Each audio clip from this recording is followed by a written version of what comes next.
Dia akan berbicara nanti. Siapa yang menyentuh yang tidak halal, selain nanti dibuka, ini bersaksi, mata juga bersaksi, saya berzina, melihat video, melihat foto yang haram, melihat tayangan yang haram. Semua bersaksi, tidak bisa lari. Tidak ada yang lebih pahit dari berharapnya hati kepada kita. Allahumma aftah lana hikmataka ya Allah.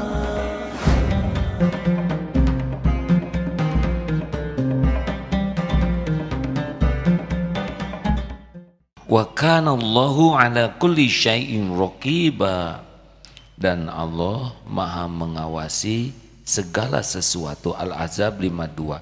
An-Nisa ayat 1, innallaha kana 'alaikum raqiba, sesungguhnya Allah selalu menjaga dan mengawasi kamu.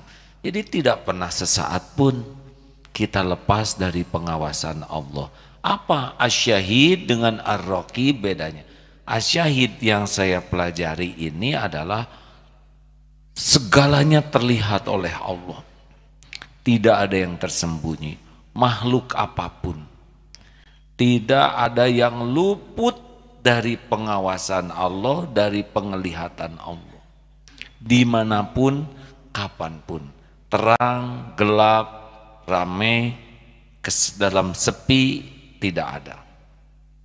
Jadi semuanya disaksikan oleh Allah, walaupun mengadakan rapat gelap di tempat yang gelap gulita, sampai tidak tahu siapa yang ada di tempat rapat itu, dan mereka bisik-bisik saking halusnya sampai tidak terdengar oleh yang dibisikinya. Ini aneh memang rapat ini, hadirin. Allah mengetahuinya. Jadi jangan pernah merasa kita ini aman dari pengawasan Allah ketika berbuat maksiat. Mau di dalam keramaian, sendirian, sembunyi, di kamar mandi, di balik selimut. Rata-rata orang berbuat maksiat itu karena merasa aman dari pengawasan yang lain. Coba ada CCTV, orang tidak leluasa, benar? Hanya CCTV, tidak leluasa berbuat buruk, apalagi yang merasa diawasi Allah.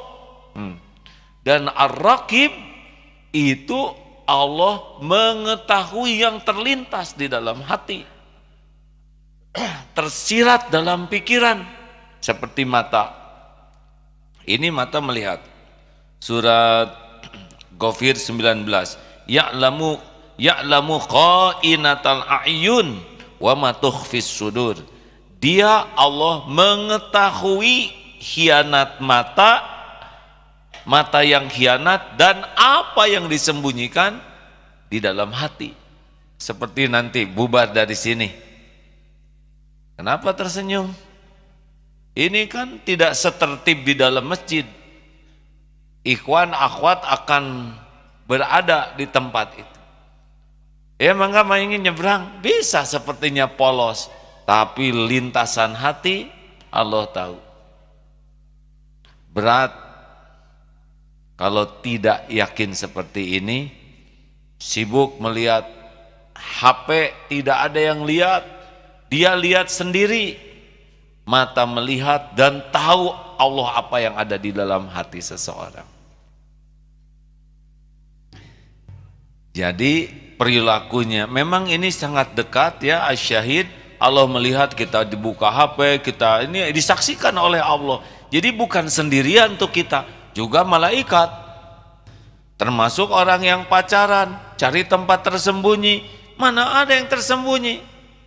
Cari semak-semak. Lah semak-semak bertasbih. Wow, bingung. Di mana dong sekarang tempat sembunyinya? Semak-semak bertasbih di hotel. Cari tempat pacaran di mana? Semuanya disaksikan Allah.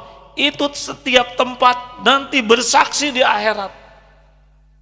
kursi yang mana, tempat mana, motor mana, mobil mana, ini pakai boncengan.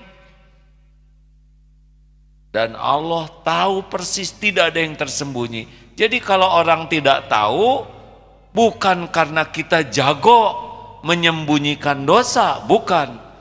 Orang tidak tahu maksiat kita dengar.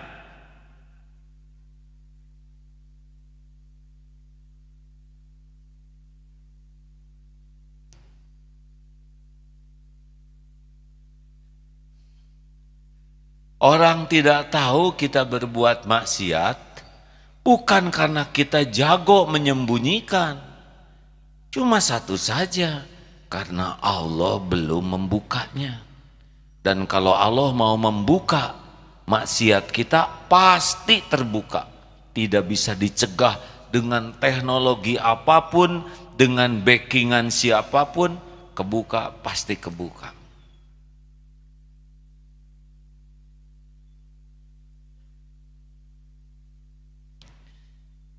Kita simak ayatnya ya. Surat Fussilat surat 41 ayat 21 sampai 22.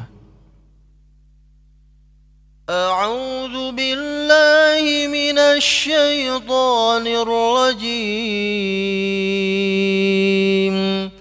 Wa qalu li juludihim lima syahidtum 'alaina qalu أنطقنا الله الذي أنطق كل شيء وهو خلقكم أول مرة وإليه ترجعون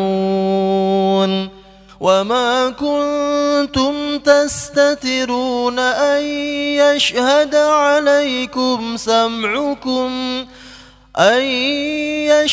عليكم سمعكم ولا أبصاركم ولا جلودكم ولكن ظننتم أن الله لا يعلم كثيرا مما تعملون.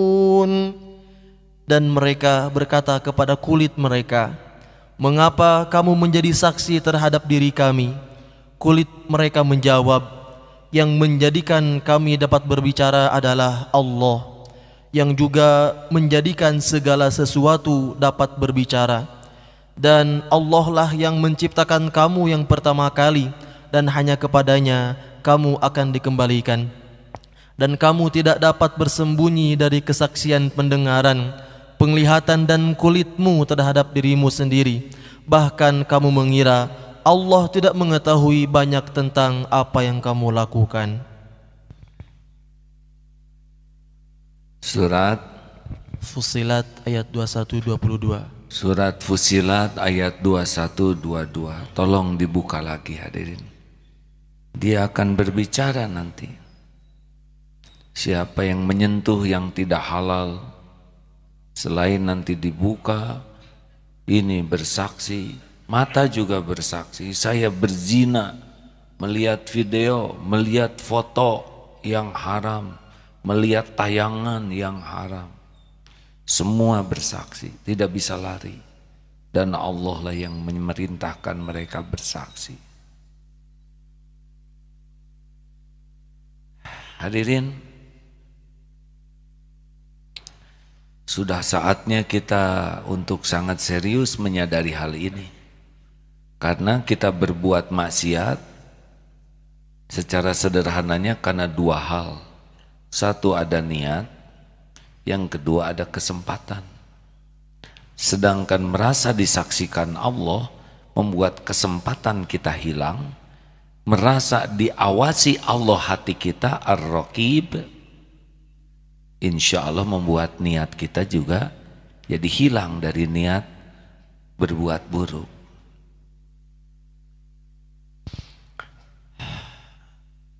Sedang ceramah begini, pasti Allah menyaksikan, pasti. Dan Allah juga tahu persis niat dibalik setiap ucapan. Kapan ria, kapan ujub, kapan ingin dikagumi, kapan ingin dipuji, itu ar-raqib, mengawasi hati. Waduh, jadi ripuh dong. Segala ketahuan salah. Justru orang yang paling merasa diawasi Allah adalah orang yang bekal paling bahagia. Karena ini amalan yang disukai Allah. Allah mensyukuri sekecil apapun kebaikan hambanya. Seperti kalau kita sedekah, ikhlas. Allah kan tahu kita ikhlas, diturunkan langsung rasa nikmat di dalam beramal. Beda dengan yang beramal tidak ikhlas, ingin dipuji, ingin dikagumi orang, turun langsung oleh Allah ke hati gelisah, sakit hati, pedih, tidak ada nikmatnya amal. Makanya orang yang asyik merasa diawasi Allah setiap saat dan merasa pikirannya diketahui, hatinya diketahui, maka dia akan sibuk memikirkan apa yang Allah sukai saja.